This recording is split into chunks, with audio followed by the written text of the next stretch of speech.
The first are these first three reactions that all appear to be synthesizing spots that look very similar to the DNCV reaction.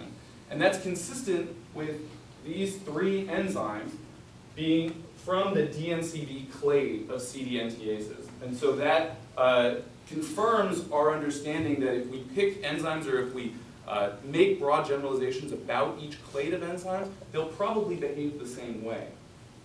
Moving from left to right, you can see that we find spots that appear to be novel or appear to be migrating distinctly from our known spot. So here, that's CD-NTase 5.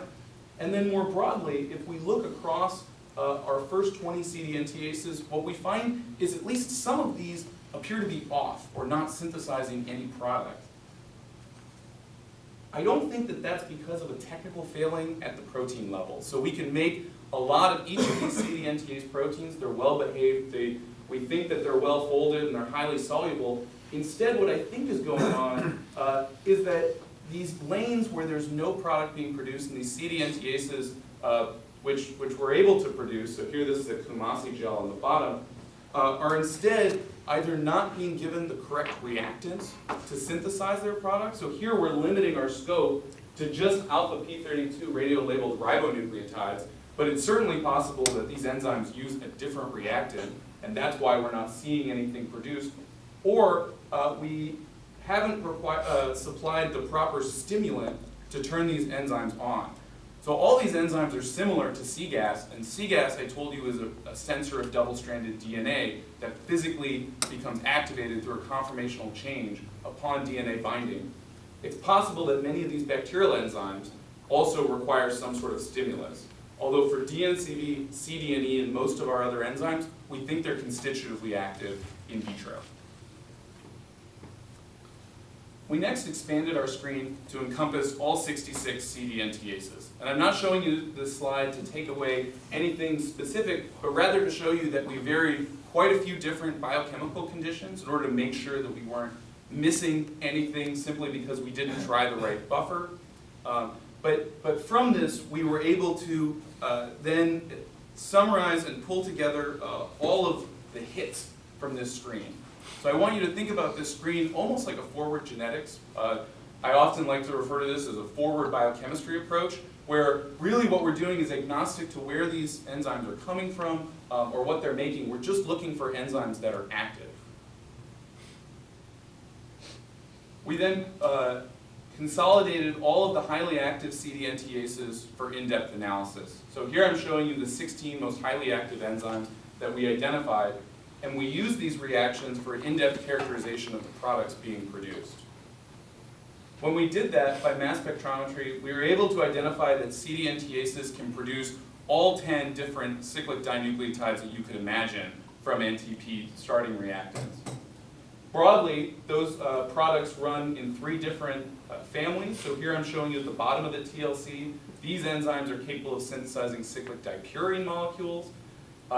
Halfway up the TLC, we find cyclic purine pyrimidines, and at the top are the cyclic dipyrimidine molecules.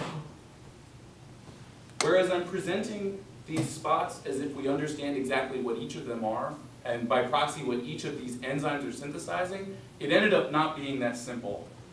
A portion of these spots don't appear to be synthesizing cyclic dinucleotides, and by mass spec, we still haven't identified at least a few of these, despite the fact that they're co-migrating with what look like a known species. And to hit that home, I just want to draw your attention here to the product of an enzyme called CD-NTase 38. It looks like it should be a cyclic dipurine, and indeed the other spots in that region typically are cyclic dipurine molecules, but we were unable to identify a meaningful number of ions for a cyclic dipurine in this reaction. And so instead, we in-depthly characterized this reaction a little further. CD-NTase 38 is simply named for being the 38 enzyme from our screen, but it's actually an enzyme from Enterobacter cloacae. So this is a bacterium that's found in nosocomial infections and is a problem in hospitals because it's highly antibiotic resistant. The product of this enzyme had a couple peculiar features in data I don't have time to show you, but one of the most important ones was that when we synthesized a product with CD-NTase 38, it required only ATP and GTP, Those were necessary and sufficient, but they were incorporated at a 2-to-1 ratio, so 2 ATP per GTP in terms of the P32 signal that we found. And so we decided to try and better understand the product by looking at a scaled-up reaction by NMR. We're targeting the phosphate nuclei, looking by NMR. I'm just showing you the data for our known cyclic UMP-AMP that I introduced earlier.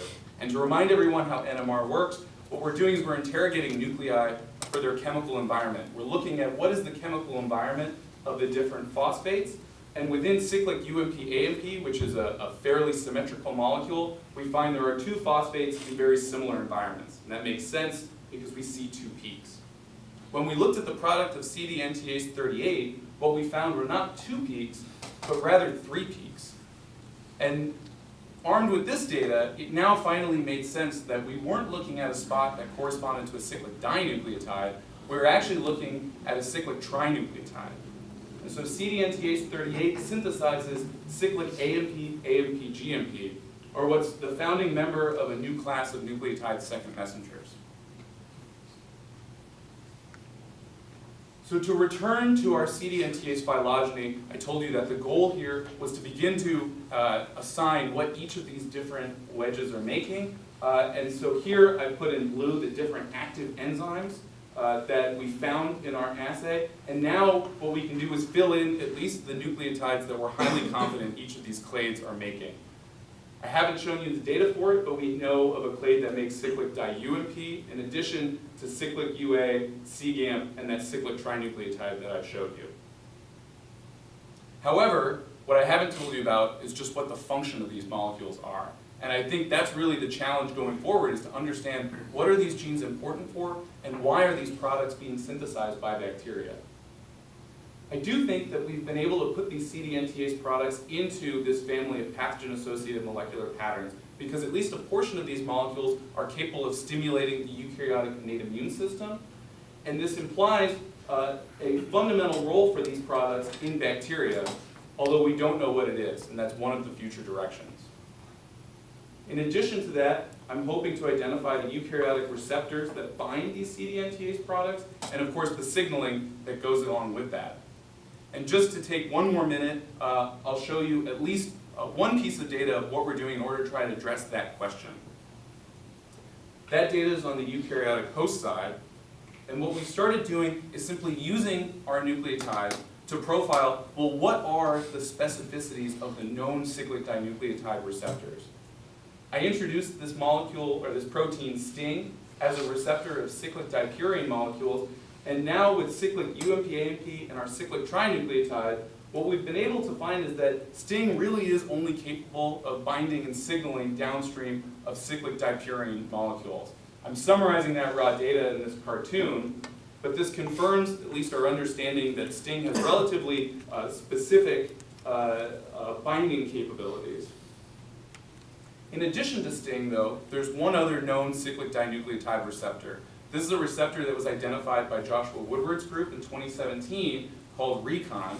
And RECON is an inhibitor of NF-κB signaling that itself is inhibited by cyclic di-AMP. So an inhibitor of an inhibitor means that cyclic di-AMP is capable of turning on NF-κB via RECON.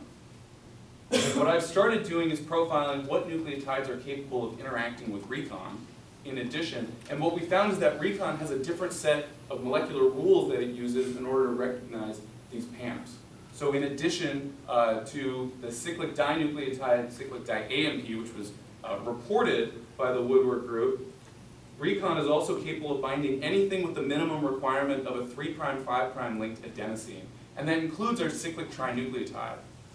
Going forward, we're hoping to better understand how it is one protein is capable of seeing both cyclic di and trinucleotides, because these nucleotides are competitive inhibitors for the active site of RECON.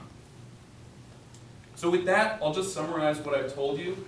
Here we took a bioinformatic approach in order to collect all of these C-gas-like enzymes from bacteria.